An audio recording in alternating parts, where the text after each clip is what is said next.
Good evening and welcome to this special event. My name is Don Abelson. I'm director of the Brian Mulroney Institute of Government. And before I introduce our distinguished speaker, I would like to start today with a territorial acknowledgement. In making this statement, we are recognizing the traditional territory of the Indigenous peoples who called the land home long before the arrival of settlers and who to this day still call it home. I would like to acknowledge that we are all treaty people and that St. FX is located in Mi'kmaq, the unceded and ancestral territory of the Mi'kmaq people. This territory is covered by the treaties of peace and friendship with the Mi'kmaq and Munsee peoples, first signed with the British Crown in 1725. Territorial acknowledgements are a reminder that learning and listening are continuous processes and are integral to reconciliation with Indigenous peoples. Well, this evening, it's my great honor to introduce Minister Sean Fraser, no stranger to many of you in the audience tonight. Minister Fraser was first elected as the Member of Parliament for Central Nova in 2015. He previously served as Parliamentary Secretary to the Minister of Finance and to the Minister of Middle Class Prosperity and Associate Minister of Finance from 2019 to 2021. And as Parliamentary Secretary to the Minister of Environment and Climate Change from 2018 to 2019. In 2021, he also served concurrently as Parliamentary Secretary to the Deputy Prime Minister. In October 2021, he became Canada's Minister of Immigration, Refugees and Citizenship. As Canada's Minister of Immigration, he is currently leading Canada's efforts to boost immigration levels to help drive the post-pandemic economic recovery. In April 2022, Minister Fraser was named one of this year's Young Global Leaders by the World Economic Forum. Before entering political life, Minister Fraser had a successful legal career with one of Canada's top-ranked firms where he practiced commercial litigation and international dispute resolution. He holds a law degree from Dalhousie University, a master's degree in public international law, and I know I'm not pronouncing this properly, from Leiden University in the Netherlands, and a Bachelor of Science from St. Francis Xavier University. Please join me in welcoming Minister Sean Fraser.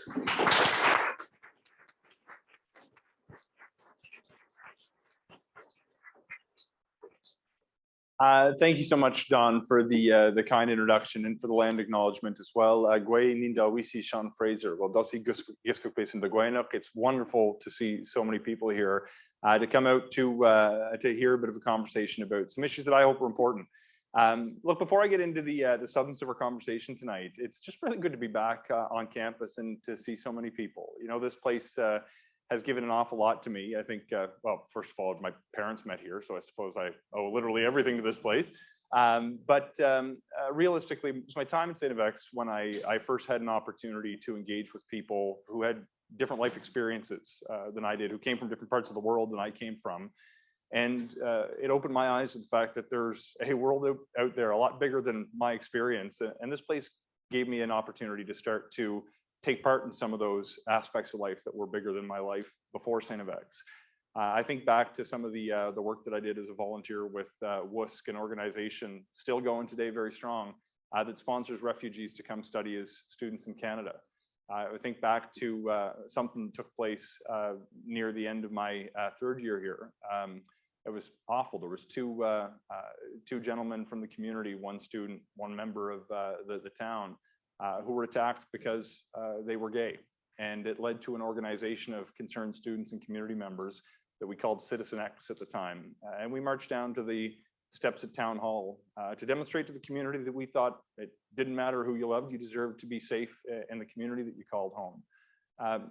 The time that I spent in the classroom was great, but I'm telling you, it's the conversations with people outside of the classroom that I enjoyed most. It's still the conversations I have with people who have a different perspective that I enjoy most. So before we get into the discussion, if I can offer a piece of free advice, for those of you who are students here, don't let a few years slip by without having honest conversations about difficult issues with people that you don't share a perspective with. Don't fall into the trap that you have to believe a certain thing or have to do certain things with your time. Pursue your interests and engage with people who have different perspectives, and you'll be much richer for the experience. Look, over the course of tonight, I hope to cover a couple of issues, and forgive me, Don, if I stray from the official event description. It's just struck me over the last number of weeks, really, what a unique time in history that we're living through. We are living through a period of extraordinary uncertainty with a number of different factors playing into that. But I see enormous opportunity that's stemming from global uncertainty today. I hope that I can convince you by the end of our conversation that despite the very difficult time we have had over the past couple of years, and that many people are continuing to have these days, that there is a lot of hope in Canada in particular to create a future where people can enjoy a level of prosperity and a quality of life that we may not see is sitting directly in front of us. But to achieve that level of prosperity and quality of life, it's going to take all of us to engage not just in politics or with government, but with one another in a healthier way than I think we currently do. So to start things off, there's a number of different factors that I think are causing enormous disruption to the way that we've been living. Everybody, of course, will quickly point to COVID over the last couple of years that has absolutely flipped upside down everything we knew about our communities.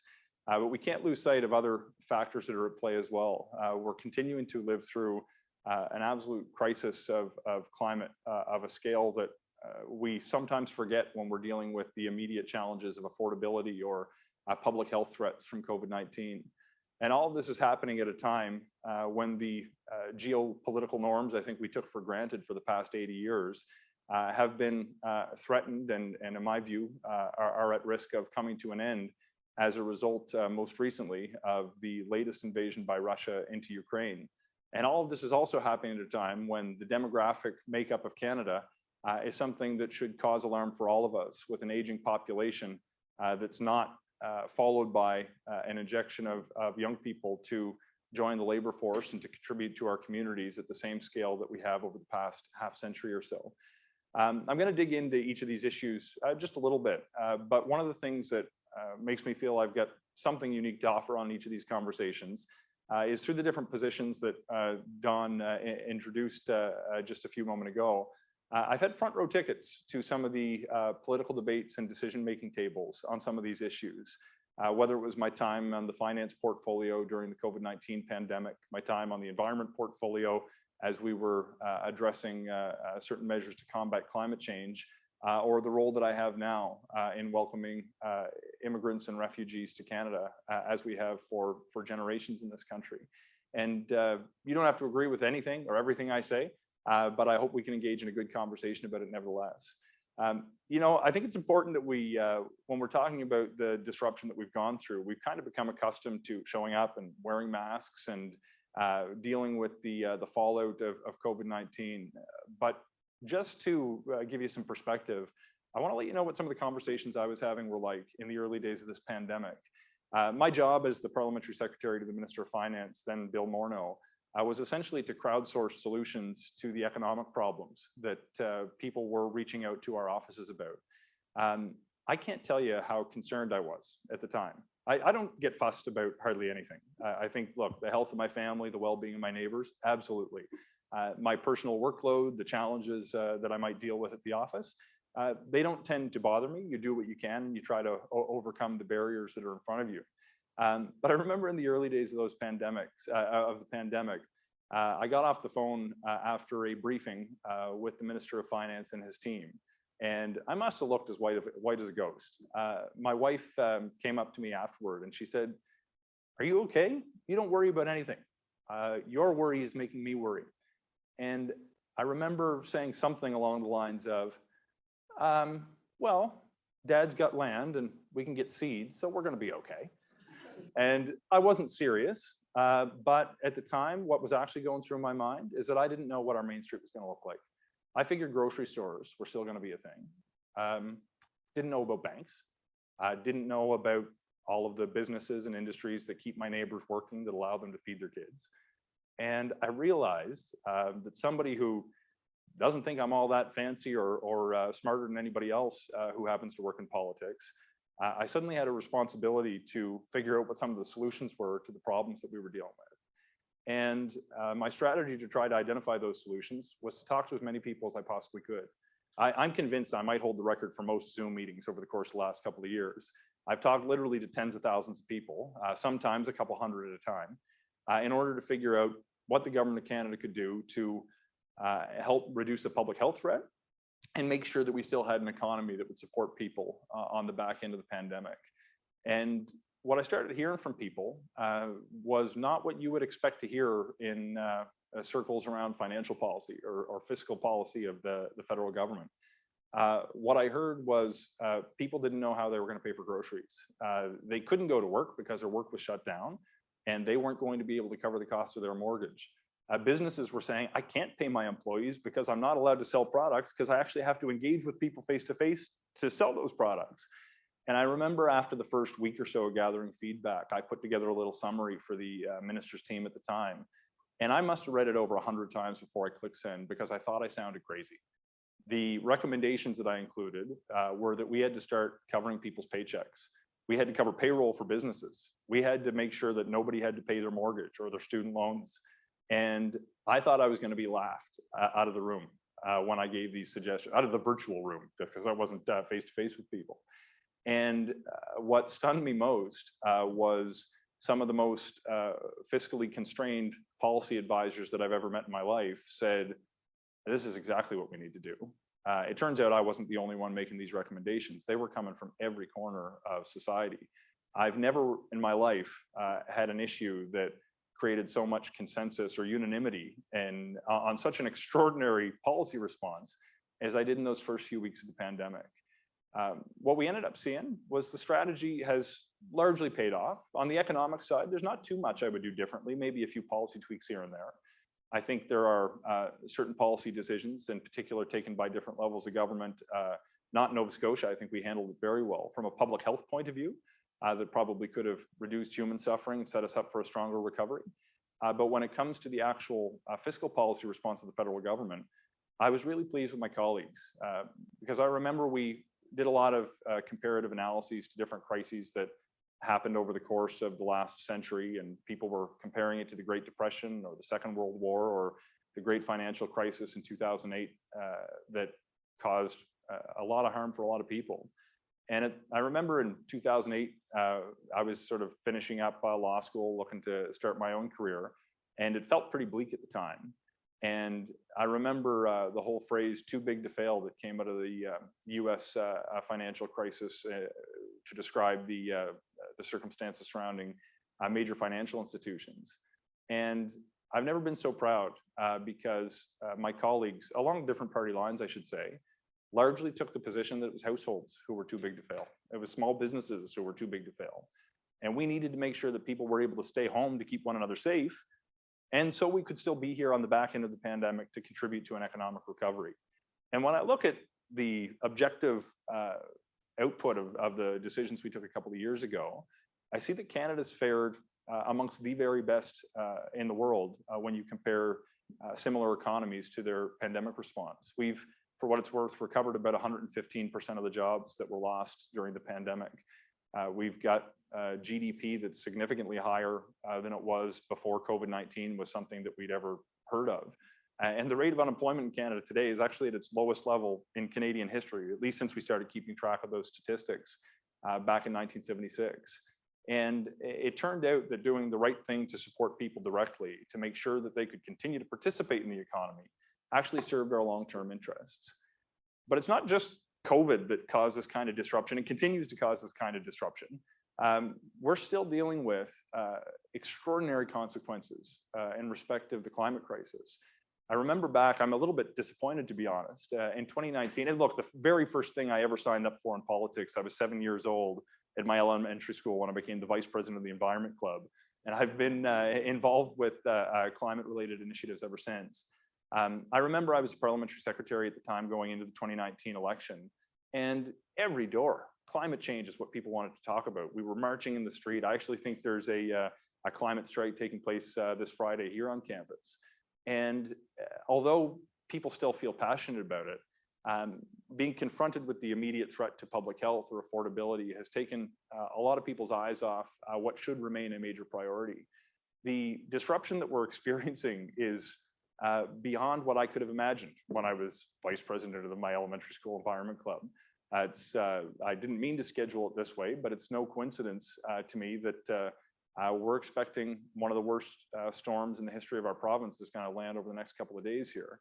I say it's no coincidence because these 100-year storms are now happening every couple of years. It was last fall we had roads being washed out here in Antigonish. We've got more severe weather events, storm surges and hurricanes on the East Coast, heat waves in Ontario and Quebec. We've got forest fires that are burning up Western Canada. We've got melting ice in Canada's north. But it's not just an environmental issue. It's a huge environmental issue. It's a public health issue. It's an economic issue. It's a social issue. When I look at the economic consequences of climate change, I am convinced that it is far cheaper to actually take climate action than it is to ignore the problem. What we're dealing with right now is farms that are not able to produce at the rate that they're accustomed to. Look at the lobster fishery, although it's going fairly well over the last number of years in Nova Scotia. South of us in Maine, they've lost tens of millions of pounds in harvest as a result of the fish not being there anymore. I'm tempted to buy a lobster license in Newfoundland because that seems to be the direction that they're moving these days. The reality is businesses will be shut down over the next couple of days and won't be able to sell products to their customers. Workers won't be able to show up and earn a paycheck. Forget for the moment that the opportunity in clean growth, which we can discuss in a few moments, is actually one of the greatest economic opportunities, and Canada is uniquely positioned to take advantage of it. But I also remember for a lot of people, in particular Indigenous Canadians, the climate crisis is something that's interrupting their very way of life. One of the files that was my responsibility when I was on that portfolio was the conservation of different caribou populations in Canada that are under threat. I've met with Indigenous chiefs who said from time immemorial, the caribou is what their community was built around. There is one herd, the Lower Selkirk herd for the Southern Mountain caribou, for what it's worth. The last time I got an update, there were 3 animals left, and they were all female. That herd's not going to make it. It's been there for tens of thousands of years. It's provided food. It was a cultural symbol of success for some of the chiefs that I met with who told me that this represents that their way of life is coming to an end. Now, that's not the only herd that they relied upon, and they're trying to implement different strategies around maternal penning to crossbreed with neighboring herds to see if they can salvage it. But when you realize the fundamental impact it has on who a person is, to not do enough to address some of their environmental concerns, I think it's got to wake us all up to take these threats more seriously. And amidst all of this, if it wasn't enough to deal with a once-in-a-century pandemic and a rate of climate change that should frighten us more than I think it probably does, we're dealing with a fundamental shift in our geopolitics, causing one of my former professors has joined us. How are you doing, sir? It's actually my best mark in 8 years of university came from that guy, so I'm a big fan. He was my physics prof for intro-level physics at St. FX here. But the geopolitical instability is something that's really serious, and I think sometimes we forget about how much it impacts the quality of life that our neighbors get to enjoy. What happened earlier this year with the latest invasion into Ukraine by Vladimir Putin has really shaken me a bit. And look, maybe it's because some of my background, I pay more attention to these issues with a background in public international law. But my belief is that the international legal order that's been in place since the end of the Second World War has helped deliver peace and prosperity to Canadians for more than 3/4 of a century. What we've seen is a violation of the very norms that underpin the constituting documents of that international legal order. The United Nations Charter, the different international treaties that pertain to principles like territorial integrity, sovereignty of nations, the self-determination of peoples, the very idea that people should have the ability to have some say in the decisions that impact their life. All of those have come to an end from the perspective of not just any country in the world, but a permanent member of the Security Council of the United Nations. This has caused disruption beyond what you could imagine.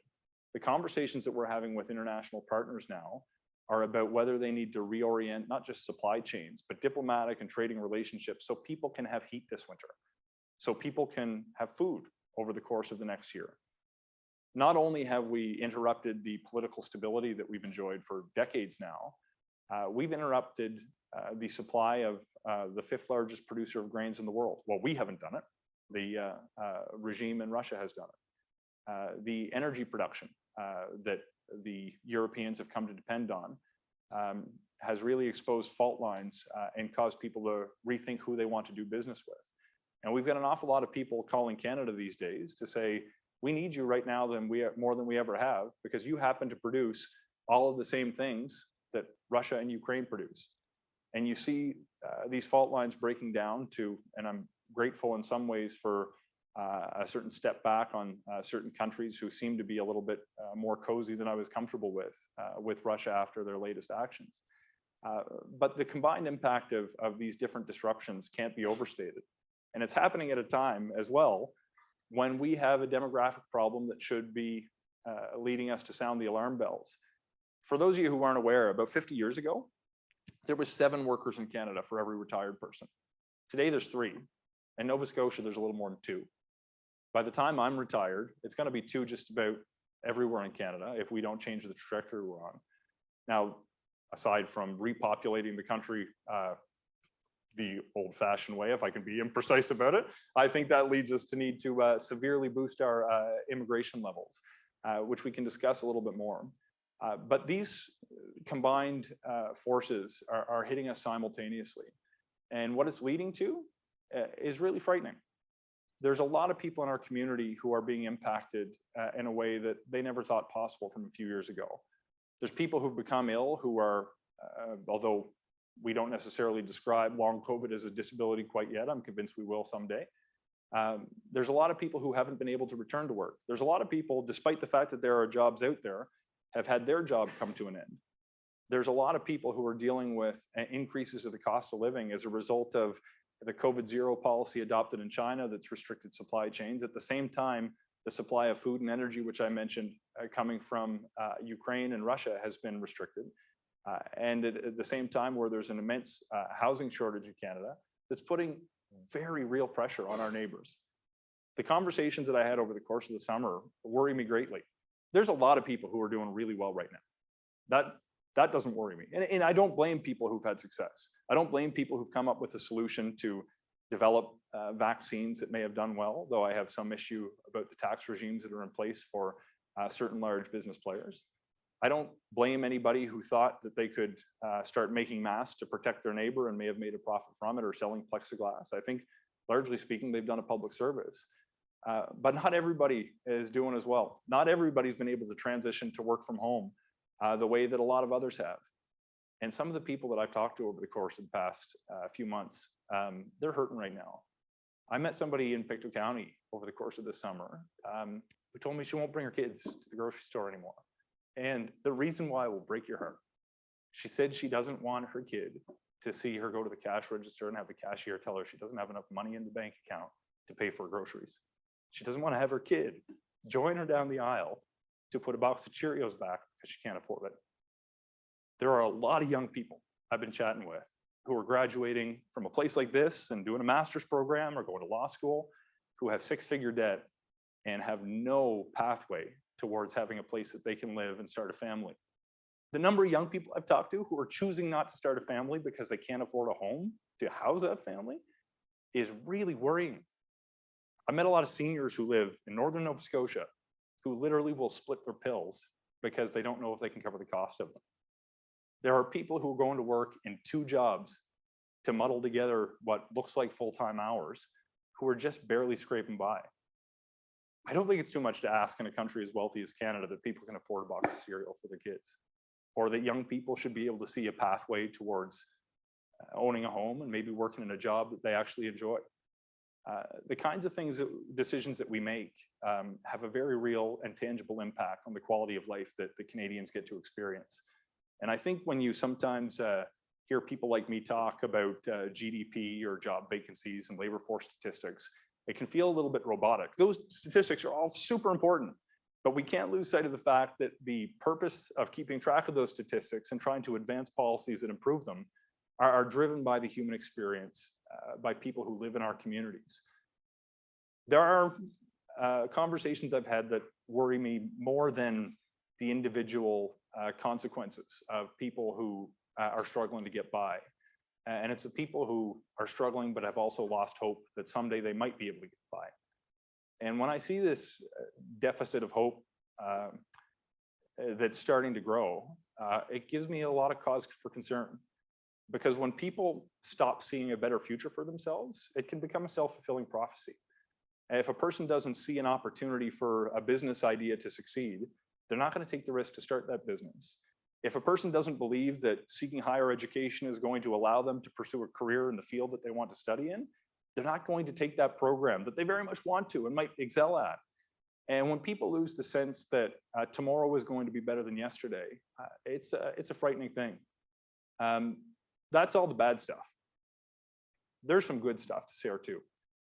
I got to tell you, despite the uncertainty, and there will be uncertainty and instability probably for the next year or two, but the medium and long-term potential for Canada right now, it's like nothing that has ever existed in my lifetime. When I look at the opportunity for Canada to fill gaps in the supply chain, I see agricultural production in Western Canada that's breaking records this year, trying to feed other parts of the world and prevent famine from countries who have relied on Ukraine to provide its grain for decades and decades.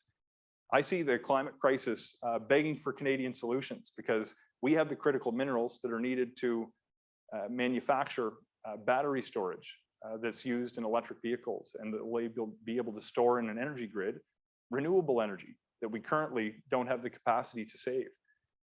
I see opportunities right now in an economy that has 1 million gaps in the labor force that need to be filled, so long as we can actually develop the skills domestically or find the newcomers who have the skills we need to come here.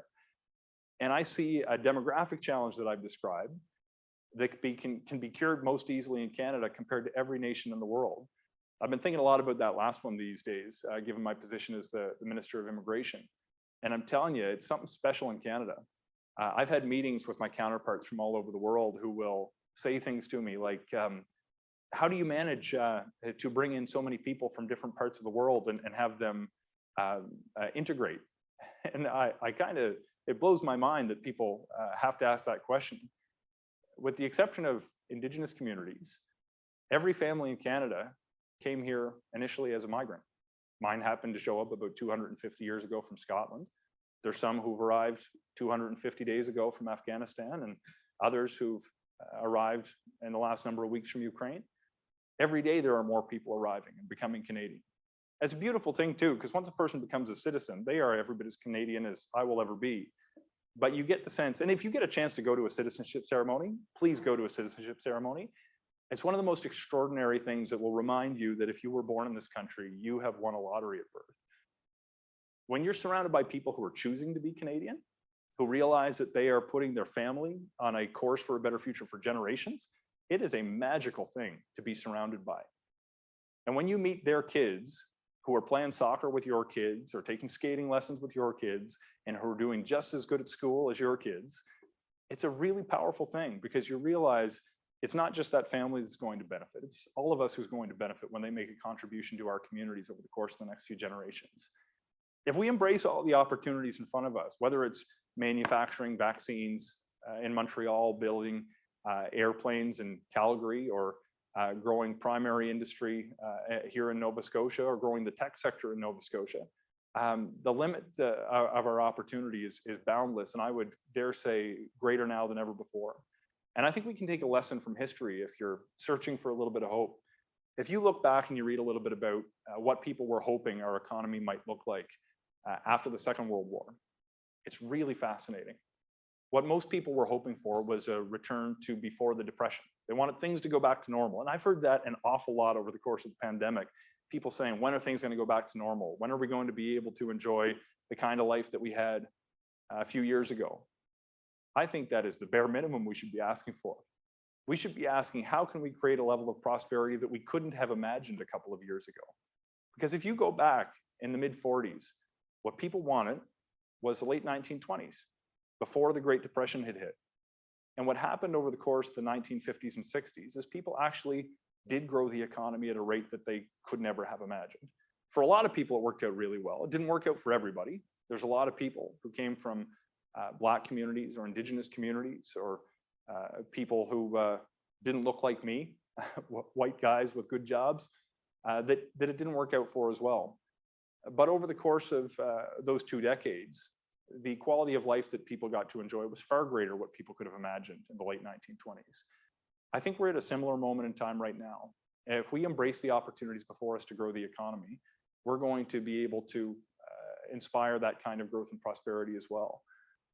There's a couple other points that I want to make before we go to a question and answer session though, because it is not enough for us to grow the economy. Does anybody know where the word economy comes from?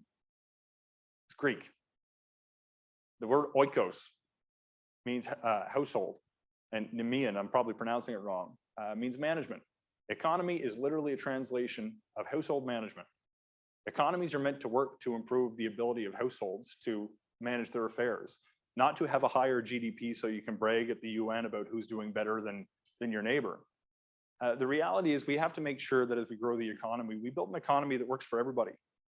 It's really frustrating. I've always heard the phrase, a rising tide floats all boats, and all I can think is a rising tide floats all yachts.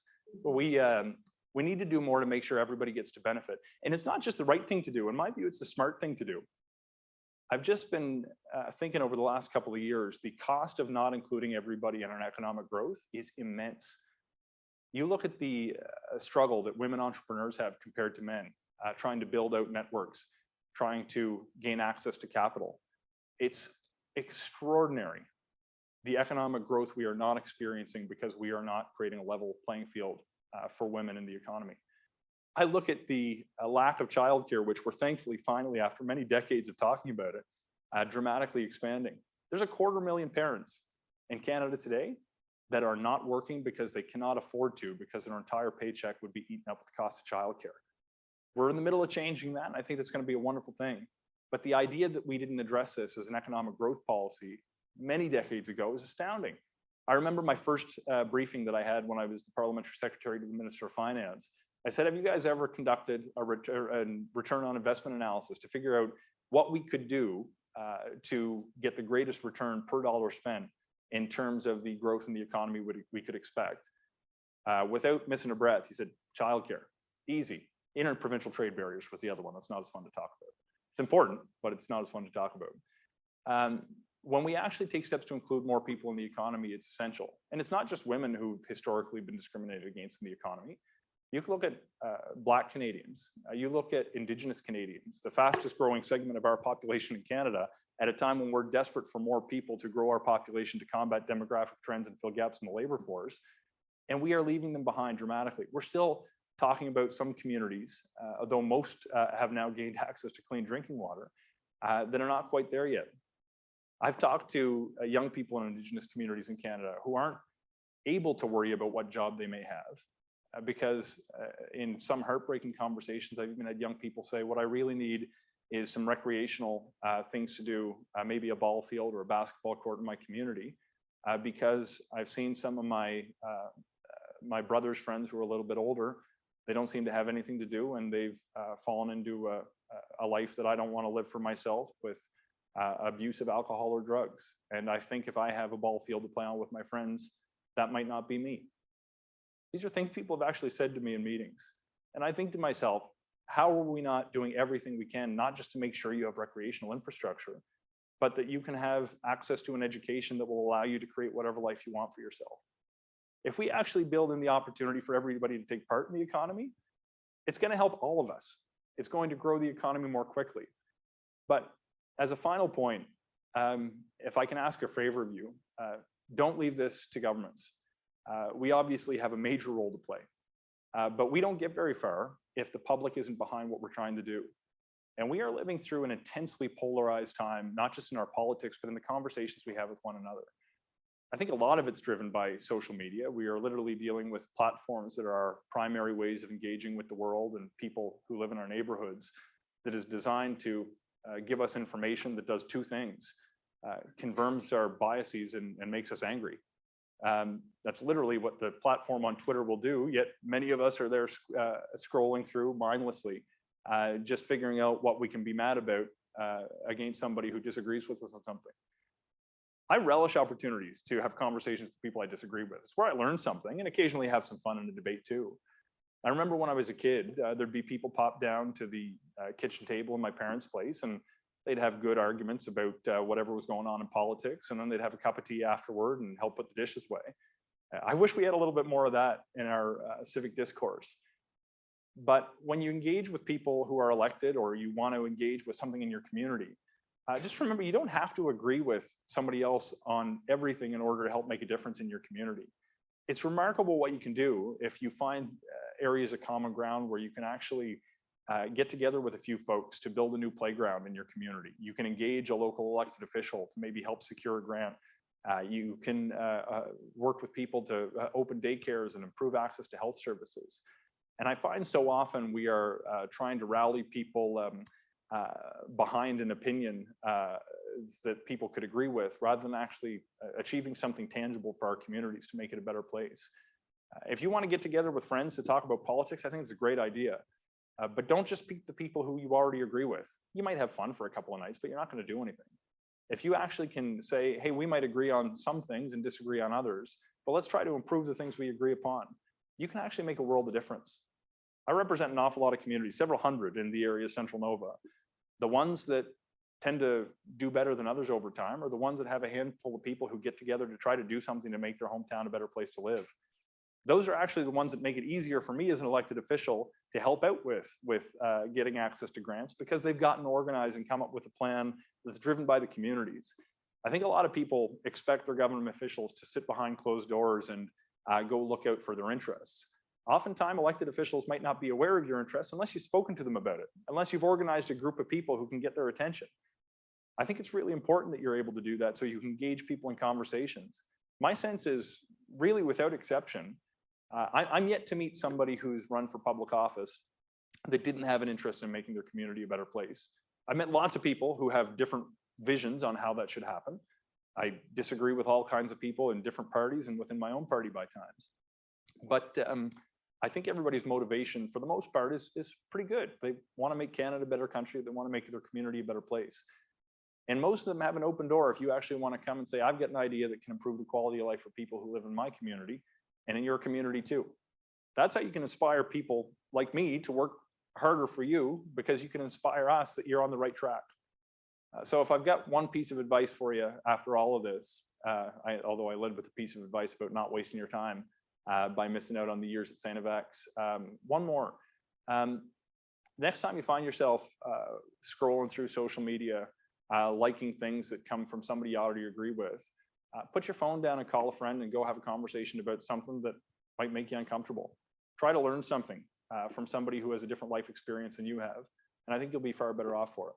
Anyway, I'll cut my comments off there, and I think we're going to do a bit of a question and answer session too, but thank you so much for having the opportunity to chat tonight. I appreciate it very much.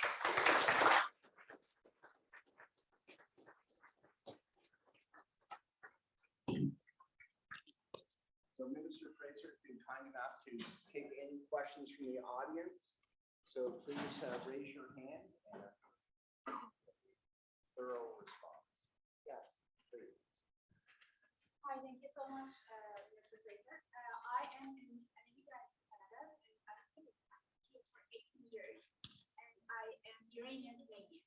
The reason that I'm bringing that up is because, as you are aware, recently there has been this, as well as the biggest war for feminism and human rights that is happening in Iran. 2 years ago, a plane was hit by Iranian government, and many Iranian on that plane, Iranian Canadian on that plane. After that, after the COVID was over, pretty much we could travel. It's not over yet. I decided to travel to see my father, who is diagnosed with CLL. And when passing the border on the airplane, I had a panic attack because I wasn't sure whether the plane is going to be hit again by another missile, because Iran government is using every single plane as a vessel to defend its own authority there. So I was wondering what the Canadian government is going to do to support the Iranian Canadians who are living here, and to support the people of Iran who are now on a blank situation. They don't have institutions, and they're being violated by any possible coup by the government right now. Thank you very much. And first, thank you for being here. One of the things that I sort of finished on is engaging with, organizing with people who have a message, something you care about to get people's attention like me. And you guys came here clearly with a message that I think is really important for people to understand. So there's two issues that you sort of raised that touch on a bigger thing. One is flight PS 752. And the other, the more recent killing of an innocent woman who didn't conform to just a horrible standard where the government tells you what you're allowed to wear, the morality police. It's stunning what's going on. And we need to do a better job, I think, as a society to pay attention to human rights abuses that are taking place all over the world, likely as a government as well, but I think it's incumbent upon everybody. So first, on the question about the flight specifically, I've spoken to quite a few of the families who've lost loved ones on that flight. We created a handful of special immigration programs for those who have family in Canada to allow them to stay and to sort out their affairs, and for some to have pathways to permanent residency to stay here to provide comfort to the loved ones who were left here without their family members. I think that was the minimum that we owed to stand up for people who may not have been Canadian citizens, but had an inextricable connection to our country through their families. And a lot of them weren't actually Canadians, but were actually at educational institutions that were traveling here to go to school. And our international student program is actually renowned all over the world, and it just breaks my heart that people who would be coming here to pursue a better future for themselves would be killed by the regime in Iran as a result of that strike. What's happening more recently is the kind of thing that should really shock the conscience of everyone. My view is that regardless of where you live in the world, you should be able to freely express yourself and what you say, what you wear, where you go. You should be able to associate with whoever you want to associate with, provided it's not for criminal purposes, and to be executed by the state for not conforming to literally a rule about what you can wear is as heinous a crime as I can imagine. This has been only a couple of days. We have not formulated an official strategy from the government of Canada. I think the first thing that you need to do when you see behavior like this on the part of another state is to condemn that kind of behavior immediately, to let the world community know that this cannot be accepted. Our diplomatic relationship with Iran obviously is not, well, non-existent over the last number of years. So it's not as though we can take the ordinary steps of recalling ambassadors or breaking off diplomatic ties. That ship sailed a couple of years ago. What I think we need to do is to work with the global community, with partners in the region who do have relationships with the state, to do whatever we can to provide people the opportunity to express themselves freely. I mentioned my background was in public international law. More specifically, it was on the right of peoples to self-determination. My view is that when people are subjected to an iron-fisted regime with whom they had no say in terms of their ability to make decisions that impact their quality of life, we need to do what we can to ensure that people have an opportunity to decide who their government is, rather than a government deciding which people are subject to them. It's a hard thing though, because when you're dealing with international diplomacy, you realize sometimes that you don't have all the tools to solve all of the world's problems as even a wealthy nation like Canada. We still do not have the ability to interfere with the decisions of another sovereign state. So using the international community to create pressure to wake other citizens in countries in the world, similar regimes, up to the fact that this is the kind of thing that could potentially happen to you if you don't jealously guard the freedoms that you may enjoy. So really, it's a combination of engaging with people who do have that person-to-person connection to make sure there was the Iranian Canadians who have family members that are potentially in danger have the support that they need, making sure that you're engaging with partners on the international stage to put pressure on regimes. If you do have diplomatic relations, you potentially have another piece of leverage that you can use to try to inspire people to become better actors. But this is going to take, I'm sure, leadership from within the community of people in Iran. I never trust a foreign power to come in and correct the affairs of another state. I trust the people within that state to stand up for themselves with the support of the international community. And for those of you who haven't seen this issue in the news or watched any of the videos floating around, if you want to see what courage looks like, go watch what the women protesting in the streets are doing. It is a remarkable thing to see, knowing that the potential consequence of their actions, of failing to conform with the religious or clothing standards of the regime, and doing it in public for all to see, knowing that the consequence might be their life comes to an end. That should wake us all up to the freedoms that we enjoy. I was in Ottawa for the convoy, for at least part of it. And there's a lot of people who I disagree with, who have a different opinion than I do on things like vaccines or masks or the public health approach to the pandemic. There were some people in that group whose stated mission was to replace the democratically elected government with a body of citizens who agreed with them and to be installed as the new government of Canada because we didn't respect their freedoms. I would love to have them meet some of the women protesting in Iran.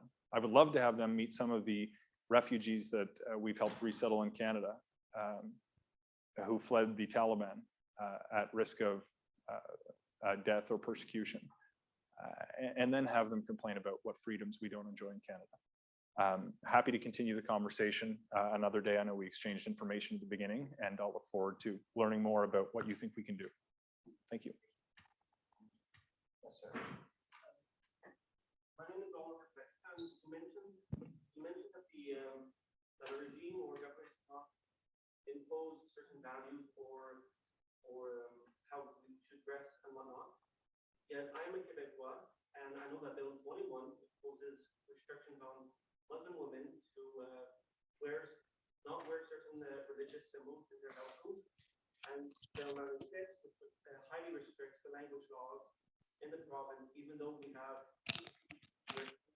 allowed to be allowed to speak both official languages in the country. What's your opinion on that, was? Sure. Vous êtes francophone? Anglophone. Anglophone. Okay. So my personal opinion, I have a different. I disagree with the approach that's been taken in the bills that you've stated.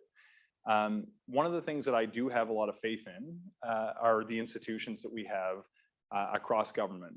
And I want to take a step back because I think one of the things that's important is that I think it's really important that the lead on a lot of these controversies, as I mentioned a moment ago with respect to Iran, what's really important is that the people who are impacted by these laws deserve to play a leadership role. Sometimes when you're dealing with people who may not have the critical mass because of the demographic makeup of a particular region or province or country, it's hard and you do need support from others. The tools that you have sometimes don't allow you to solve problems that exist at a different level of government or within a different country. So there's not necessarily an ability for, in this circumstance, for the government, because ministers or MPs may have a different point of view, to overrule the decisions taken that are within the jurisdiction of another government. What I do have some faith in are the Canadian courts. I've worked with a lot of people who live in different countries where they don't have faith in their legal system. They think it's designed to stand up for people who have more money, people who are plugged in and connected. And look, maybe my perspective is informed by my own position as somebody who was a lawyer before I got into politics. But my sense is where there's rules that are passed that violate the right of a person to express themselves freely, to practice whichever religion they wish, then the courts will do their job and enforce the Canadian Charter of Rights and Freedoms. So in this particular instance, though I may have a personal opinion, it doesn't necessarily mean that we have the legal ability to overturn decisions that we may disagree with, taken by different levels of government. There's in fact decisions taken by every government of every party in different provinces over the course of the last few years that I've come to disagree with. And what you try to do is use the the things where you have a sphere of influence, to impact the things that are within your control, to actually improve the quality of life for people that you are empowered to have an impact on. One of the things I found challenging when I was a brand new MP, I wanted to solve every problem. I wanted to chase every car, and you realize that you can have a greater impact if you operate within the sphere of things that you can actually have a bigger impact on. In this particular instance, I think it's going to be fascinating to watch legal battles play out. There are also economic impacts to these decisions. I actually saw earlier today with respect to one of the bills you've mentioned, OtterBox, that makes cases for iPhones, has stopped selling their products in Quebec for fear that they're going to be sued by the public if they're not able to comply with language laws. And you cannot in Quebec order an OtterBox case from your phone from their website today. If it's already on the shelves, you may be able to in a retail outlet, but there's actually going to potentially be an economic consequence for people as well. And this is true not just in Quebec, but for people who don't embrace different, the lingo people use these days is ESG approaches, environmental, sustainable, and governance values that allow people to demonstrate that the companies you buy products from reflect the values that you hold. I'm sensitive to the fact that I'm not Quebecois, but my sense is that the lead will likely be taken from people who feel strongly about this within the province, and they'll have access to the legal system that I do have a lot of faith in Canada. So my name is Rupert, and I'm an international student. Awesome. Congratulations. Thank you. So my question is that, like, I've been here for 3 years, and I'm studying BSc in health, majoring in health and all policies, and minoring in biostatistics. So the thing is that, well, a lot of international students come here, like me. It's a great place to be here. But the thing is that a lot of summer jobs, like Canada summer jobs, if you go to DC, Canada jobs, or a lot of bursaries that come out, I would say not a lot, majority of them, like 70 to 75%, are not for international students, which doesn't make the level playing field, you know, like, is there a government doing anything for that, or like, is there a plan like that? Are you even aware about the fact that this is happening? Like for me, like I've been trying to apply for different jobs, but the only thing that happens is that, like, either you need to be a Canadian citizen or permanent resident. Even if you're eligible, but you're an international student, like credible, doesn't give you a job. Sure. So thank you. First of all, glad to have you here. For those of you who aren't aware, the contributions that international students make to our economy is extraordinary. The annual contribution of international students to Canada's economy is about $23 billion a year. It's one of the largest and most important sectors in all of Canada, actually. More than being a sector, it's a whole bunch of people who make our communities cooler places to live. And I'm very happy that you're here in Antigonish. So welcome, even though you've been here for 4 years. So there's a couple items that you touched on. One is sort of federal government jobs and government subsidized programs, an issue that you didn't mention that I think we need to take a look at. There's also restrictions in the number of hours that international students are allowed to work in the jobs that they are able to find. But on the issue that you mentioned, there's a big divide when it comes in Canada, Canada's immigration system between temporary residents and permanent residents and citizens. The reason that you'll see that the government jobs or government subsidized jobs have preferential treatment for permanent residents and Canadian citizens is because we want to support the skills development and employment opportunities for people who are going to stay and grow as a professional and continue to make a contribution. The kinds of things that I'm looking at right now as the Minister of Immigration is actually creating a pathway to permanent residency for international students. They can give them a more reliable opportunity to come and to stay. If we are able to solve that problem, it will start to make more sense to be able to offer different employment opportunities to people who are here temporarily but have a long-term plan to stay. To use sort of a more extreme example, just to illustrate the point, and it's different right now because we have an immense labor shortage. The economic context would be easier to accommodate something like this. The history of this part of the country and this part of the province We usually have a lot more workers than we have jobs, and unemployment is usually a big thing. And when people come in on a temporary status, so somebody's visiting for a few months as a tourist, if people who are from the area and want to stay and work in the area and develop their skills and plan to be here for their entire lives aren't given an opportunity for the jobs, and somebody who's come for a couple of months is able to come in and then disappear, taking the skills development with them, I think that it would be a hard sell for the Canadian public. But if we're dealing with a group of people, international students are different in my mind than somebody who comes as a tourist. If you're dealing with somebody who's come in who actually plans to stay, and last year 157,000 people who became permanent residents were international students in Canada previously. It's actually one of the biggest pipelines that I see for population growth in Canada, because the social and economic outcomes of international students are amongst the very best of any newcomers to Canada if you look 5 years or so after their arrival. So from my perspective, I think to solve the problem that you've raised, I think we first need to solve the pathway to permanent residency so we can demonstrate to everyone, including international students, that the money that we're investing in the student is going to go a long way because that person's going to stay here, potentially for generations. But if we do it before we solve the pathway to permanent residency problem, we're going to run into the issue where we'll be seen to be subsidizing the skills development for an individual who's going to take those skills and employ them in another part of the world, which is something I think would be hard to get support for. So from my perspective, we have to solve this pathway to permanent residency for international students first, and then we could potentially revisit this, the question that you've raised around the Canada Summer Jobs Program. Yes, yes.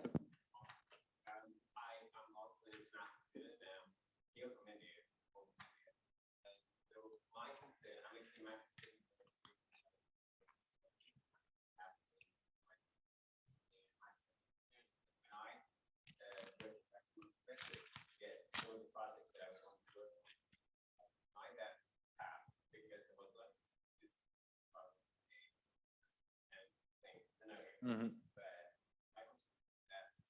Because I wanted myself into that project, I was not able to get it, and I had to put my degree as a coursework rather than have to go into research.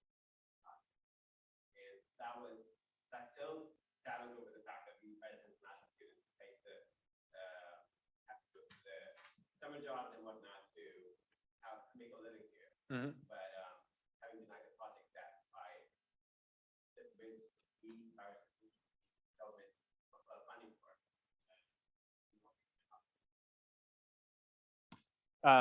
Sure, and sorry, I heard the commentary, but I'm not sure if there was a question at the end of it or if you're just hoping me to comment on the situation.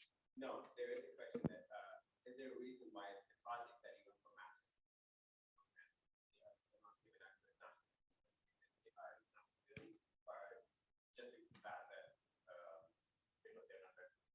Well, how was it? Was this like a SHIRT grant or an NSERC grant? Or okay. Sure. I think it's an identical explanation to the one that I've just given with respect to the Canada Summer Jobs Program. The research grants that we put in place and have significantly expanded over the last number of years are designed really with two purposes in mind. I think one is to expand the research capacity of our institutions who can discover the next great business solutions or medical advances or other innovations that the world is desperate to find. But the secondary purpose comes back to the same purpose as the Canada Summer Jobs Program, which is to develop the skills of researchers who are going to continue to contribute to the Canadian research community. And when you're dealing with somebody who doesn't yet benefit from a pathway to permanent residency, it's a challenging thing to be investing in the skills development of someone who's going to bring their talents to another country. So I think the solution in the long term, if we're going to overcome this barrier, requires us first to sort out the pathway to permanent residency. And frankly, with the international students that I've met, overwhelmingly do actually want to stay after they finish their graduation. And there's a unique rule for those of you who don't pay attention to immigration laws more broadly. If you want to come in as an international student, if you're not likely to return home at the end of your studies, you won't be approved to come as an international student, even when everybody wants you to stay. This is something that I think we need to work on to overcome. Yeah. We've got a couple people familiar with this issue in the back, but that is a fundamental change to the way that we do immigration for temporary residents in Canada. But it's something that we're trying to take a look at to figure out if we can actually advance the solution for. But until we understand that the people who are going to be coming here are going to be staying here and contributing after their program of study, NSERC and SHRC grants and CIHR grants are really expensive from the federal government's point of view. And they make an enormous difference. So we want to make sure that the people that we're sponsoring are going to continue to make a difference in Canada after they benefit from those grants. Well, that does make sense. Sorry, but the fact that that skill time that was all invested in something else that could something else would bring out real impact, because bioinformatics is something that I want to do personally. And because of COVID and pandemic and all the diseases that are coming in public health, there's a huge need of people that are in computer science to bioinformatics so that they can get there and get those things done. It's really a big impact in Halifax and New Brunswick area. There are companies that are looking for people like that, but because of the time that we spend in our studies, it just doesn't reflect on what we have to study here and projects. So we want to kind of take a lot of time to do so. So I have an invitation for people who want to join if we want to do sort of follow-up questions and chats. We booked a little space at Spindrift after this tonight. Everybody who wants to come down, come. If you want to order a pint and chat politics or issues like this, we can engage in a conversation sort of one-on-one or as a group once we get down there. But I just want to make sure everybody who has a question gets a chance to hear tonight. But thank you. The gentleman at the back, and then I will. Yes, sir. Sean, thank you for coming. My question relates to demographics and also. So I totally agree with you. Kind of scary, and the fact that we need to bring in more young people for the population that can't have caregivers like that. But you also can't have those caregivers coming here, oftentimes not very highly paid work, and they're living 7 or 10 to a house. Housing is so expensive. And now it's not just a Toronto or Vancouver issue coming across. I'm wondering what kind of levers is the government looking at to drastically increase supply? Because if I look at what I've seen in statistics, is how new housing starts aren't even as high as they were back in the 80s. So is the government going to get involved directly in housing? Or I know there's a provincial, federal issue with that, but is it something we're looking at to drastically increase supply? Yeah, there is, and it is a major concern. And the short answer to your question is we have to increase supply dramatically. We have to create programs that are actually going to fund the construction of new houses. There are certain jurisdictional challenges, but we do have the ability to spend money on more or less whatever we would like to spend money on. There's a federal spending power that can cross over jurisdictional issues. Sometimes there's political challenges you got to sort out along the way. So we have created a fund through our national housing strategy with in excess of $70 billion that's going to add hundreds of thousands of homes to supply across Canada. The housing that we fund disproportionately goes to affordable housing rather than housing affordability, if that makes sense. So affordable housing would be housing that's offered at below market rent for low-income families. There are other measures and policy tools that we put in place to address housing affordability, like the first-time home buyers credit would be the kind of example that I'm thinking of.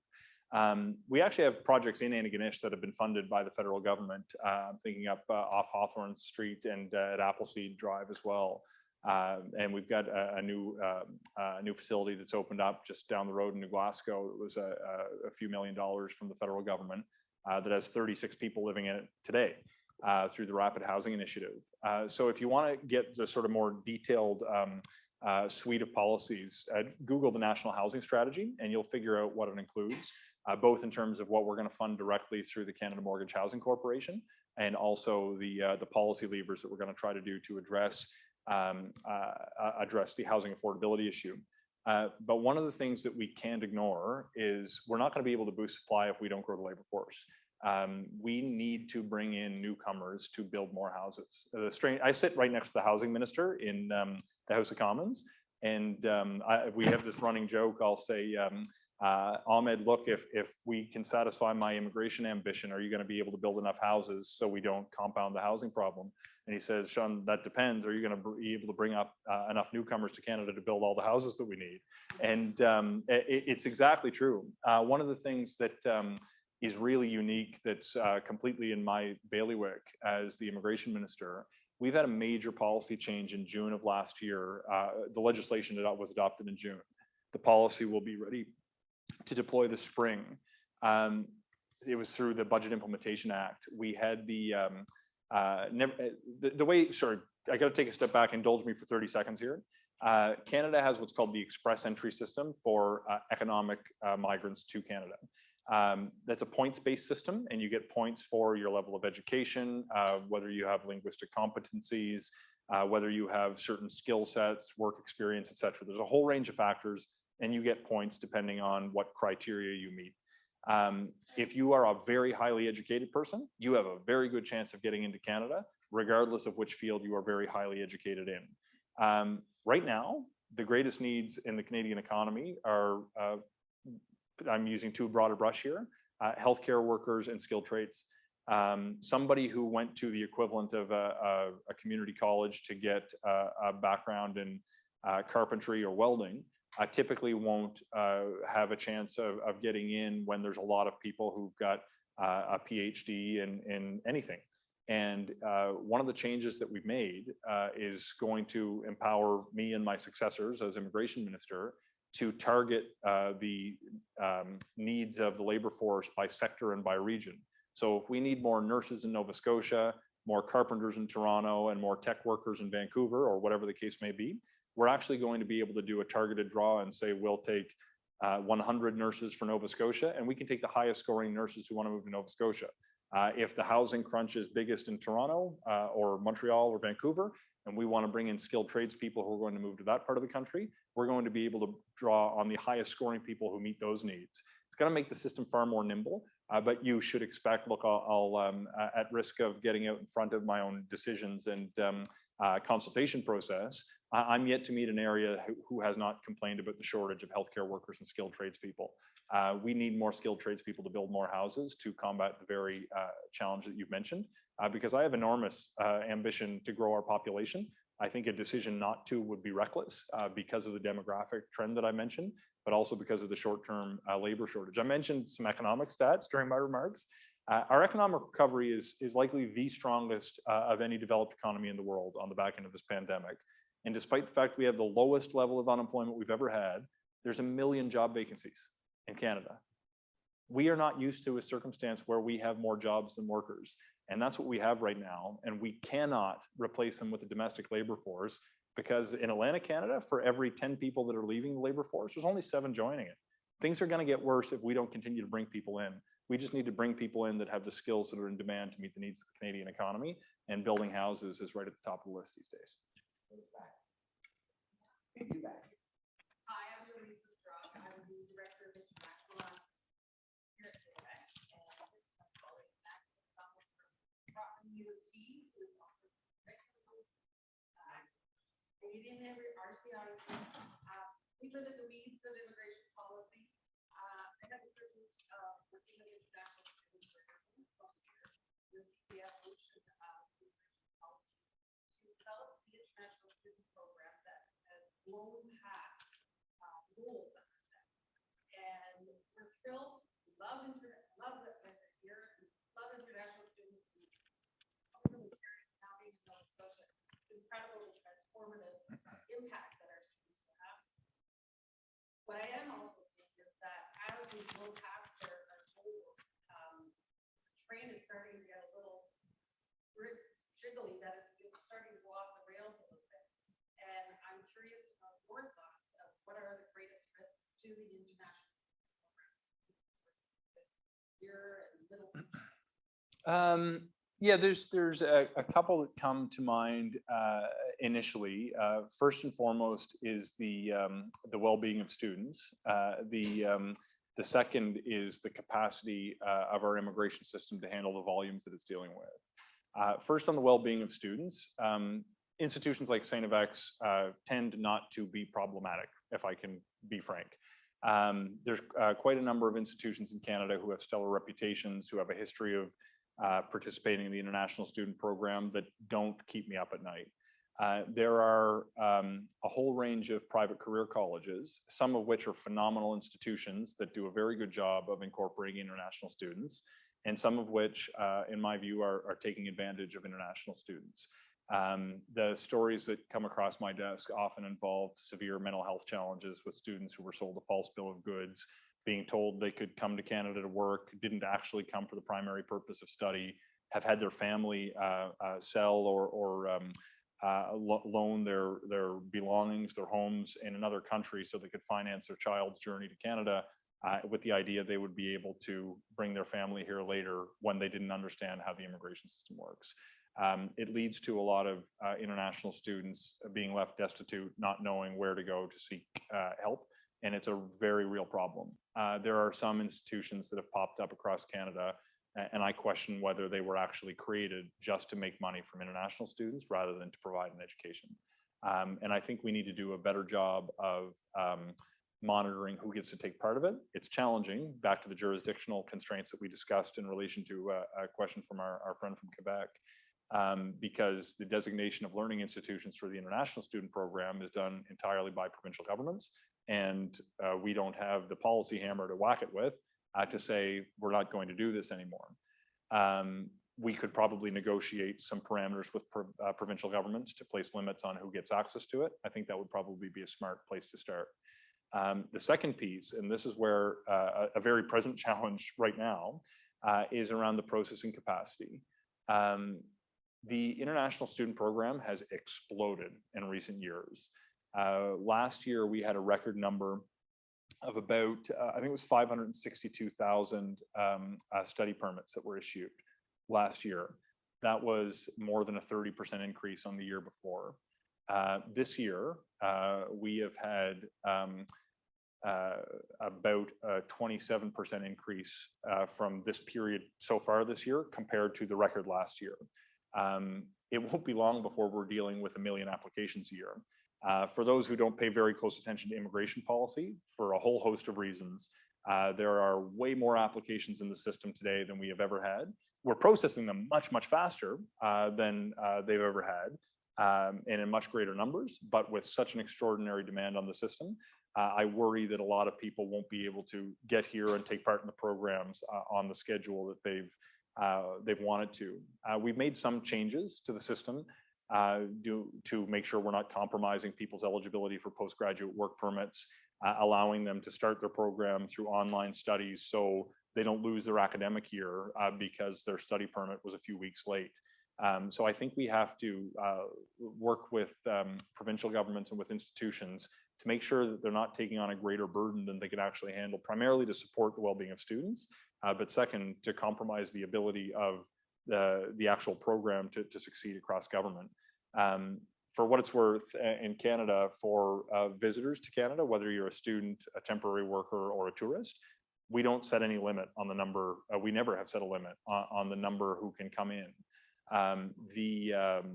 Because we think it's a really good thing to have more students, workers, and tourists come to the country. We're getting to a point now where the demand on our temporary lines of business in the immigration department are putting at risk our ability to actually properly operate the system. So there's a whole host of measures I won't bore you with. I know there's somebody in the back who wouldn't be bored at all, maybe down at Spindrift later, that will help speed up processing times. They'll take a few months to really sink in, have the impact I hope they will. But I am concerned about the demand on the system that so many applications are placing on it. I'm not worried about so many students showing up. I think it's wonderful when they do, but our capacity before we change our processes is something that does concern me.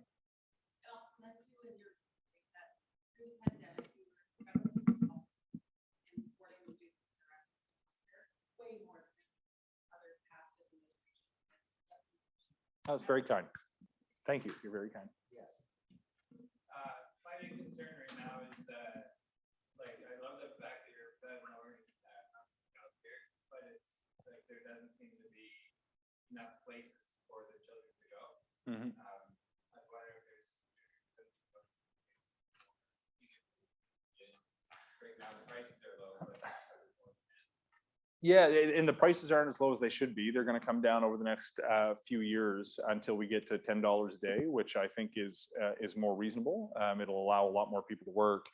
The spaces issue is a big part of the early learning and childcare strategy that we've signed off on agreements now with every province and territory in Canada. The idea at the end of this program, and it's a little bit unique province to province. So the way it works is we set minimum criteria.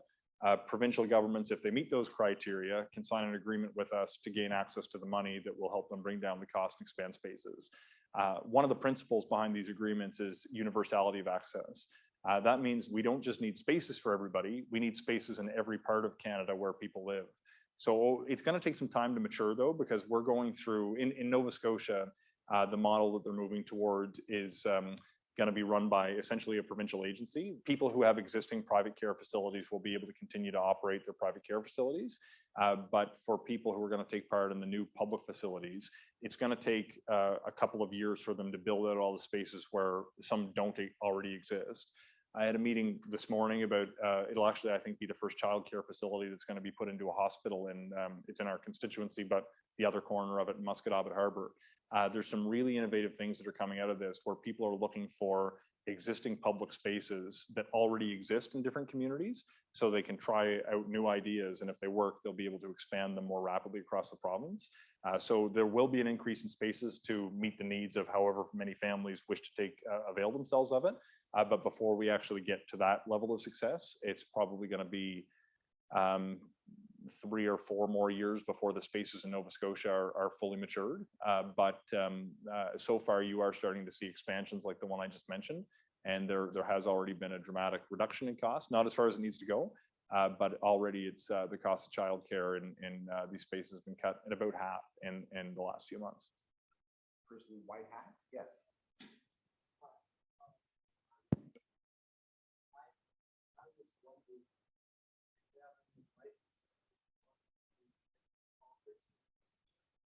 Sure, got lots of advice. Honestly, first of all, there are enormous opportunities for people to work in politics, and you should open your eyes to them because it's a really cool line of work to get involved with. I didn't know this when I was a student. I think you used to work in politics, did you not, Sean, many years ago? So there's, and look, this is Sean Riley, by the way, the former president of the university when I was the student unit president here a number of years ago. The opportunity for young people to work in politics is far greater and more accessible than I think most people realize. It's probably greater right now than it has been since I've been a member of parliament. What we've seen over the course of the pandemic is when everybody kind of went back to their communities, you didn't have people conglomerating in Ottawa. You didn't have an opportunity in ministers' offices to see which MPs had good staff that might want a promotion to come join your office.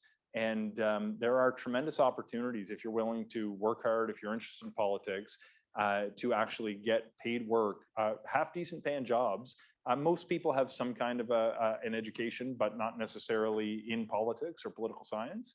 But the best thing that you can do is go be part of a campaign. Show up and meet people who are actually going to be in a position to hire you to work in politics. Most people's entry point into politics is working in an MP's office. And most people get that opportunity because they met somebody who became an MP during their election campaign, and they showed that they were an extraordinary worker. Not everybody does it that way. A lot of people do. If you're talking about getting involved in elected politics, go get a broad base of experience and things that you find interesting, so you can actually convince people that you know enough about what their experience is like that you can represent their interests in the legislature or the House of Commons. The best pieces of career advice I ever received actually were on this campus. And Sean, it was at Board of Governors meeting. There was a couple gentlemen shared a few pieces of advice with me. John B. Stewart was one of them, who since passed away, who had an illustrious career in politics many years ago. And he wanted to come chat with me because I gave some remarks at the Board of Governors meeting as the student president here. And he said, "What do you want to do next year?" And I said, "I don't know, I'm thinking about doing a master's degree or maybe going to law school." And he said, "Whatever you do, find something that you're interested in. And if you figure out that you're no longer interested after you try it, try something else and then try something else and go get the broadest base of experience, do things you're interested in, because you cannot screw up your career before you're 30 years old." And I took that advice to heart. After I finished at St. FX, I went to law school. I really enjoyed it. And after I worked a little bit as a lawyer and was an articling student, I moved overseas because I wanted to learn more about international law. Then I moved to South Africa to work in a human rights organization for a bit. And then I decided I needed to pay off student loans. So I moved back to Canada and worked in a big firm in Calgary for a while, actually with somebody else I met at the same Board of Governors meeting who prompted me to do that.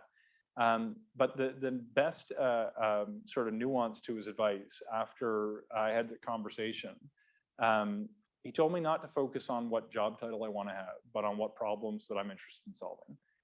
If you're not obsessed with becoming a member of parliament, but you're obsessed with growing your community's economy or providing healthcare services to people or fighting climate change or whatever it might be, you're going to find something that you will be thrilled to spend your time doing every day.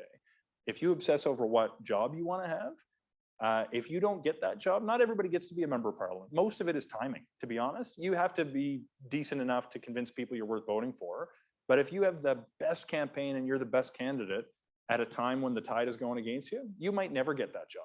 I know lots of people who would have been incredible parliamentarians whose timing was terrible. And when the timing might have been good politically, they had family obligations or were too advanced in another career who it never happened for. The people who always wanted to do it and never were able to become very disappointed in themselves over their career.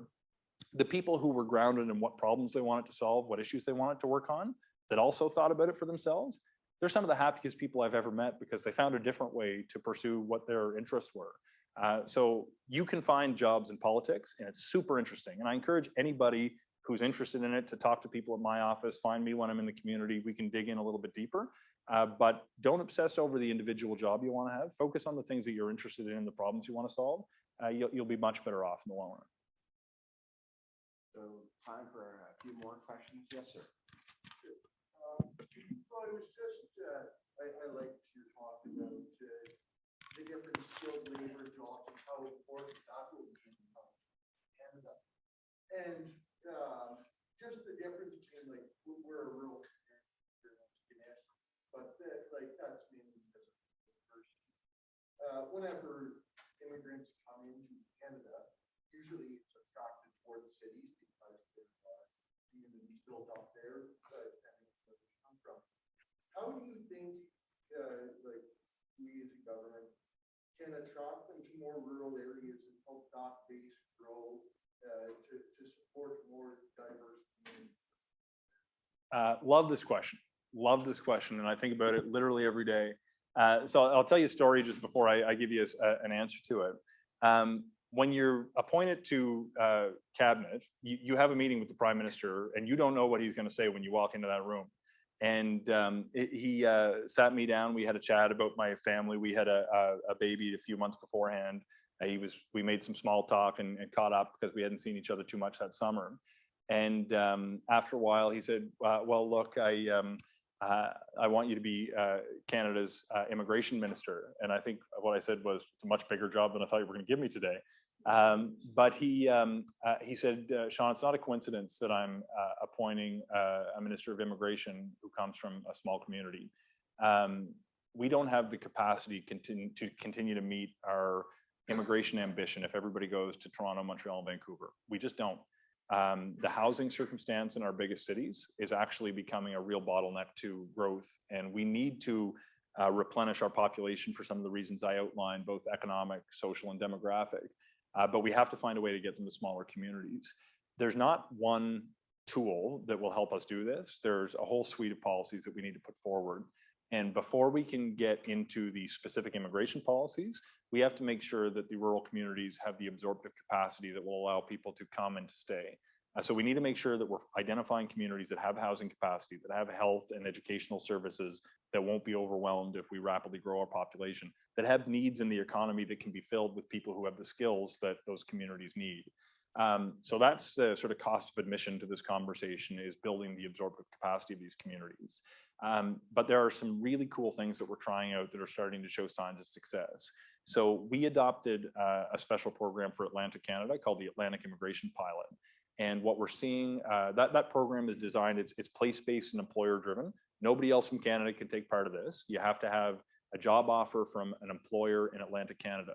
We're seeing huge uptake from rural employers in Atlantic Canada who are identifying candidates that they want to come and work in their shop because they can't find anybody locally. There's a pathway to permanent residency attached to this program after 1 year, and we're seeing that the rate of retention through that program is far greater than any other immigration program that exists in that people use in Atlantic Canada. We've repeated this strategy with a very similar program outside of Atlantic Canada called the Rural and Northern Immigration Program. I actually just went to Northern Ontario a couple of weeks ago to announce an expansion to that program, and we're seeing something similar, although it's pretty early in the pilot phase of that, so we don't have a big enough sample size to say we know with certainty this works. Anecdotally, the employers that are using it are saying the people who've come are here and they're staying and making a big contribution to our community. There's a few other things that I think are going to really allow us to expand this approach. I mentioned the new flexibilities that we're going to have to the express entry system earlier in response to a different question. If we can actually draw down candidates from within the pool of applicants who are destined for areas that we know have the absorptive capacity to house them, which tends to be in smaller communities, then we're going to be able to push more people to smaller communities. One of the things that I find really beautiful about my experience before I was the Minister of Immigration, I spent 6 years as the Member of Parliament for this constituency. And like I was born at the old St. Martha's Hospital up the road and grew up in Pictou County, but I was here every weekend with my extended family here and went to university here. So this is home for me, and it's been home my entire life. I've watched an absolute transformation both in demographics and in attitude towards immigration in the last 6 or 7 years. And from what I can tell, it was the Syrian refugee resettlement effort that really drove that sea change in attitudes. We have probably the best known story of a Syrian refugee in Canada here in Antigonish with the Haddad family and the Peace by Chocolate story, which of course is world renowned now. The provincial government does polls every year in Nova Scotia. They ask like hundreds of questions, and they ask the same ones year over year over year.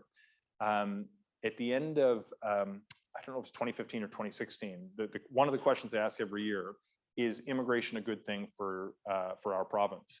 And the first year, just before we saw large numbers of Syrian refugees arrive, it was below 40%. The next year, 12 months later, it was 86% agreed with that statement. The difference is people started meeting newcomers in large numbers. And it's really beautiful because they realize these people are not a charity case. They're arriving with a heck of a lot more than what they packed in their suitcase. They have skills to contribute. They're making a difference in our community. And we actually need them because our schools are closing and our hospitals are at risk. This is not an academic question. I remember during my first campaign in 2015, we literally had the River John Elementary School closed and we lost the mental health unit at the Aberdeen Hospital in Pictou County. That was driven by depopulation and young families moving out of Atlantic Canada, which has been the pattern my entire life. We are now seeing more young people move into Atlantic Canada than are leaving for the first time in a very long time. And that's just been the last few years. It's being driven by immigration, but we're actually seeing when more people come and open businesses and restaurants and add a certain level of dynamism to your community, a lot of the people I grew up with are actually moving back because the place they grew up with is now the kind of place that they want to call home. And it's been this beautiful transformation that I've witnessed that's actually giving a future to my community that I would not have thought possible just a few years ago. So I didn't answer your question completely, but there's a few specific programs designed for rural communities. We got to boost the absorptive capacity, and then we got to continue to introduce people to newcomers in small communities so they can grow their appetite to welcome more. Yes.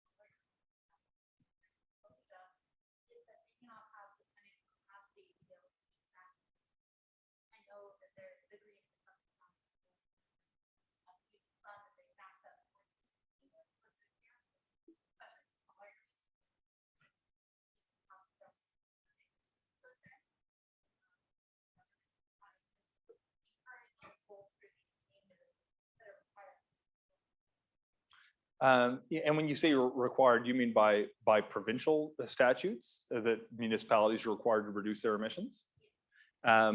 Yeah, so we, when we're dealing with municipalities, sometimes you get a carrot and sometimes you get a stick. With municipalities, we just get a carrot.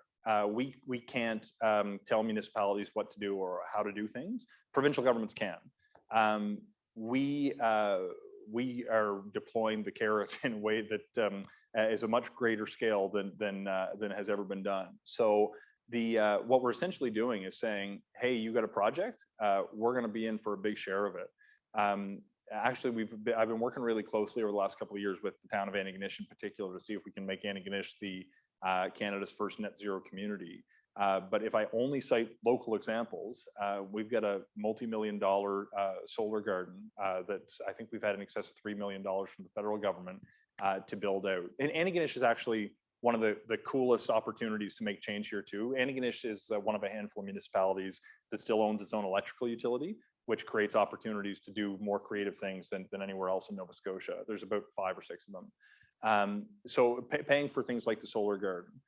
We've got a major project that we've announced. It's actually the largest investment in green energy in Nova Scotia's history, just a few weeks ago, with nearly $250 million towards wind energy. That's going to reduce, even though they own their utility, anybody who's in the town who's tapping into the grid is more likely to be buying green energy and reducing. Do you mean the municipality as a unit or people within the municipality as well?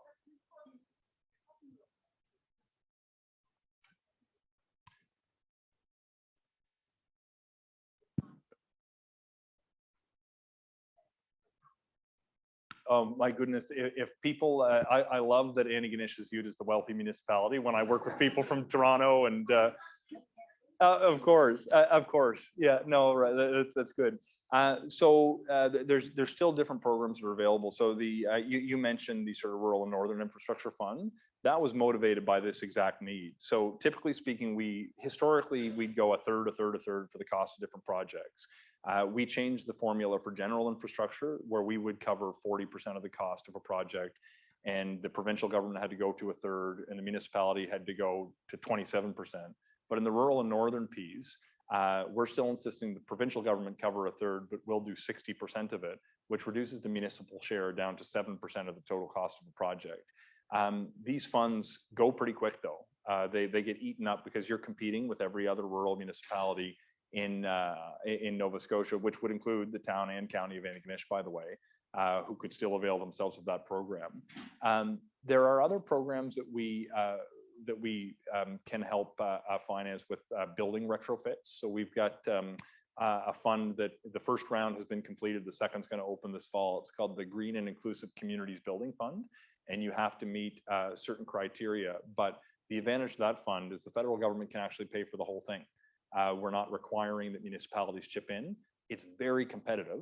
So you have to have a project that is going to show that you can have a great return for the community, positive climate outcomes, and different features to the building around accessibility or to include people who are marginalized in your community. But do you work with the municipality in St. Mary's? Oh, okay, okay. Oh my God, I just don't see it through the mask. Oh, well, it's good to see you. Anyway, so look, if we want, we can actually send like a summary to you to look at all the programs that are available. Because municipalities, in addition to the actual municipal buildings that they run and the facilities they're responsible for, they're in the front lines of community development, not just on climate initiatives, but also climate initiatives. And if you want to talk about the greening of volunteer fire departments or community centers or municipal buildings themselves, there's different tools that we have regularly. And there's probably, they're not all open at once, but there'd be a few dozen opportunities in the last few different years of different funds that try to do similar kinds of things like this. So if you want to follow up, we actually got some members of our team at the back. If you want to grab a card from somebody who will wave at you there, we can send information to you about all the different policies and programs we have available for that kind of thing. So I'm going to exercise my prerogative. Yeah, sure. As moderator and ask you a question that Mr. Mulroney has probably mentioned to you on a number of occasions. You know, the last several years he's talked about the importance of doubling the size of Canada's population. Yeah. First of all, how realistic is that and how long would it take us to do it? And is that the direction that we should as a country be going? Yeah, so it's a good question. I had this conversation with a few of my colleagues in cabinet just a few days ago when we were away at a retreat. So doubling Canada's population would bring about 75 million. Nova Scotia's got a goal to double its population by 2060. Ambitious, but achievable. To me, it's there's not necessarily a magic number that I'm looking for, though it might be smart to set a target, because if you don't measure it, you're unlikely to get there. You got to ask yourself, what's the purpose of our immigration system? And from my perspective, it's to increase the quality of life that Canadians get to enjoy. We cannot do that without dramatically increasing our immigration ambition. So maybe it's 75 million, maybe it's 100 million, maybe it's 50. But when I look at the things that immigration can do to make our communities better places to live and to contribute to that quality of life, I think about, first, are we going to be able to increase access to services by recruiting people who can provide those services? And this is not just the person who's going to fill the gap in the short term, but are we going to be replenishing our population with the next generation of people who will be able to meet the needs of our communities? By and large, when you go 1 and certainly 2 generations removed from that first newcomer, the social and economic outcomes for kids who are and grandkids of newcomers are the same as everybody else. So I have all the faith in the world that immigration is going to provide a boost just as much as growing our population domestically would. In the short term, though, there's a massive opportunity to bring people in to fill jobs in the labor force and recruiting people that can meet the skills deficiencies that we have, because there are skilled workers all over the world who don't have an opportunity to work in their field.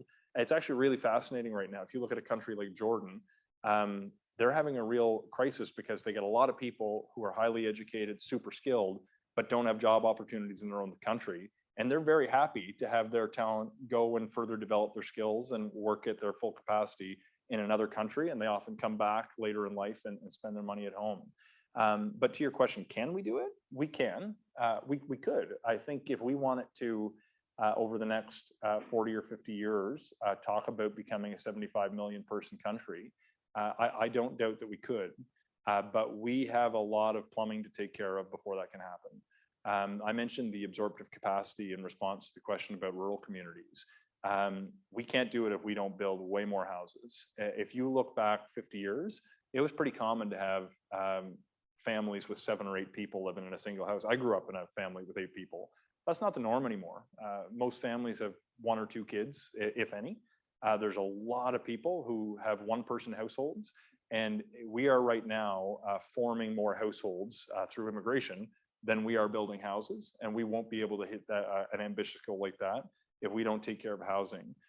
We also really need to work with provincial governments to set long-term plans for healthcare services, for educational services, for basic infrastructure, so we have the things people come to expect when they come to live in Canada. If we build out that infrastructure, we absolutely can do it. Right now, the bottleneck to growth sometimes is actually the processing capacity of the Department of Immigration. That can't be the case. If Canada needs people, we need to be able to deliver people to Canada. And we do need people right now in enormous numbers. What I think we actually need to be doing, and I'll give you an insight just to one of the things I'm thinking about and reaching out to some of my provincial counterparts about, we need to start asking communities what they look like and provinces what they look like on a 50 to 100 year window. What do you look like at double your population compared to right now? If we just bring in people without having a plan as to where they're going to go, they're going to end up in Toronto. That's too simple an explanation, but they're certainly going to end up there in large numbers.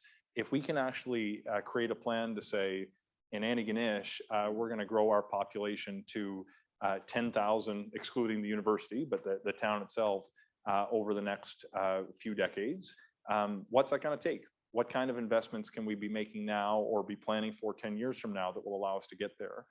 If we actually had that conversation now, I think 40 years from now, we could be a 75 million person country. And I think it would probably be good for Canada. But we get an awful lot of work to do on the ground before we can do that. Take one last question. Yes, sir. Yeah. employment is at its lowest it has been in years. But according to Globe and Mail economists, that is mostly driven by the government sector, adding about 75% of the new created jobs since the pandemic.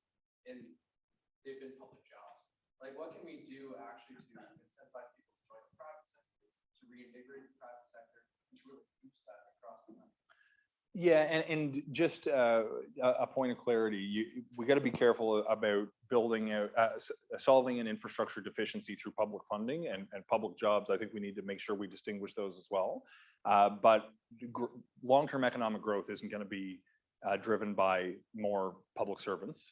It's going to be driven by the creation of new wealth, which tends to happen in the private sector. We need to be focusing on, and look, we do need to be focusing on publicly funded infrastructure, but the areas where I see the biggest opportunity for growth are strategically important infrastructure, innovation, investment in trade, immigration, and clean growth. Just to dig in a little bit more on infrastructure, trade and transportation in particular is enormously important. I mentioned during my remarks, the whole world is changing the orientation of supply chains right now due to both China's COVID-0 policy and the rise of middle class in China. It's getting more expensive to manufacture there. You're seeing the world's manufacturing base shift to the Indo-Pacific region and to Southeast Asia. What this is going to do for the East Coast of Canada is actually going to create an opportunity for us to capitalize on transportation if we build out port capacity in Nova Scotia. It's going to become more efficient depending on where your final destination is to ship through the Suez Canal than it is to cross the Pacific Ocean and go to the West Coast.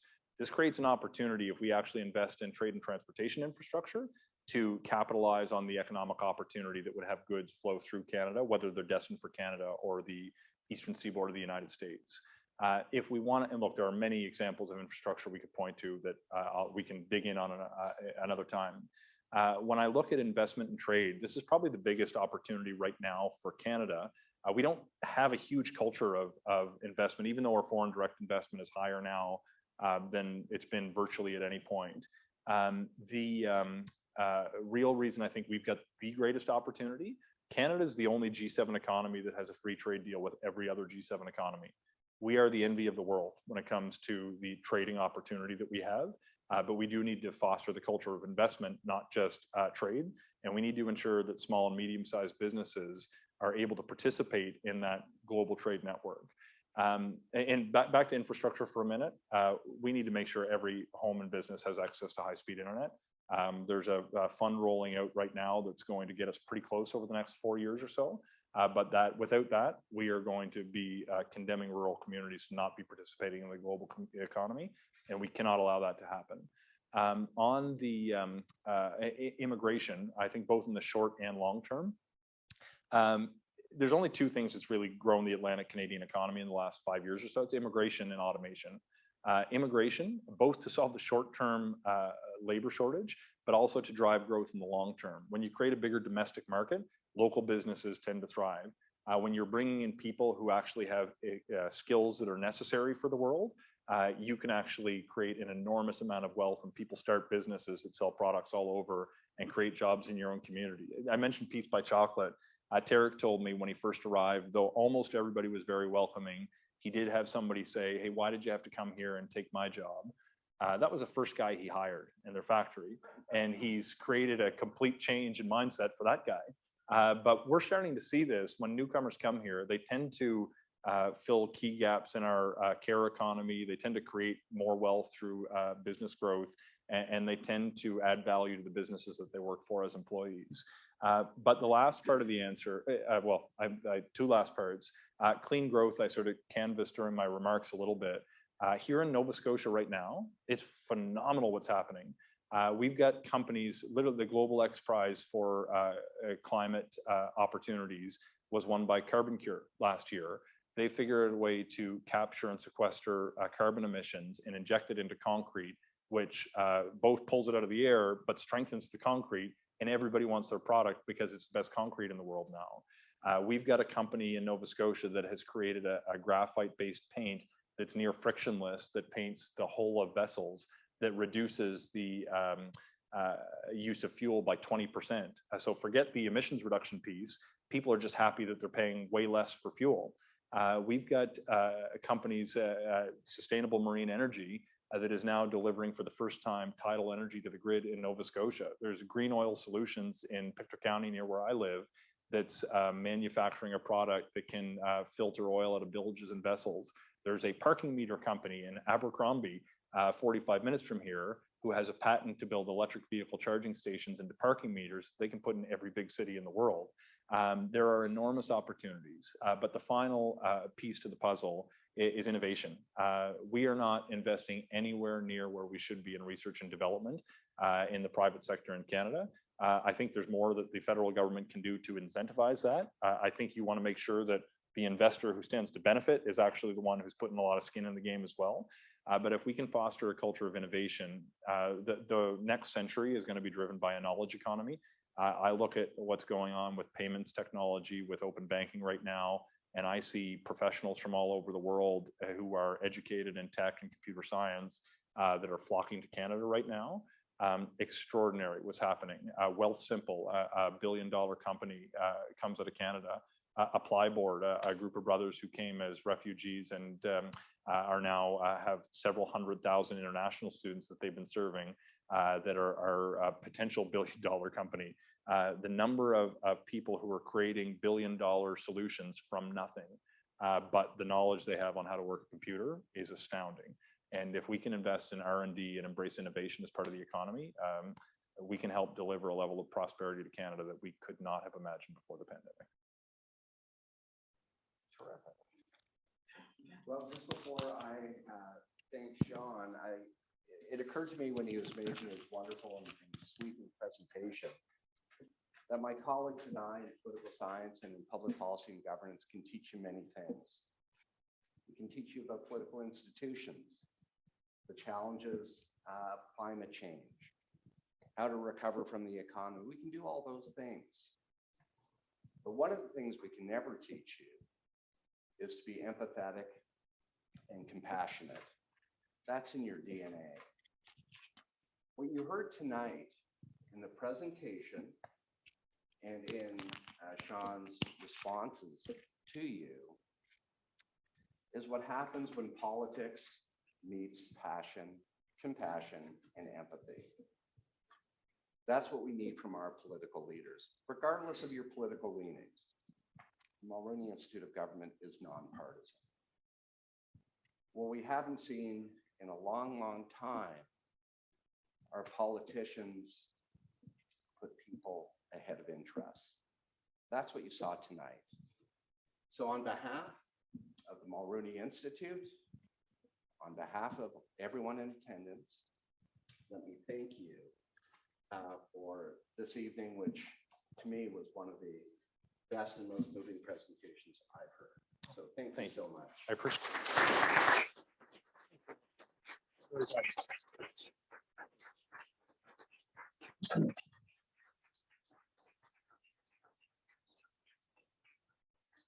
Before you leave, my colleague, Dr. Anna Sushla, wanted me to remind you, students who are here and were to receive bonus marks for being here, please sign the form. Not that you should be incentivized to come. I was wondering why we had such a crowd, right? It's some importance cards, I think. Anyway, that's sign. great. And just a reminder, folks, we do have a group of us who did book a space at Spindrift. If people want to come and have a chat, we're going to stick around. Not too long, but I'll be there for an hour or so. If people want to come and have a conversation or a pint, we're happy to have you. Thanks again.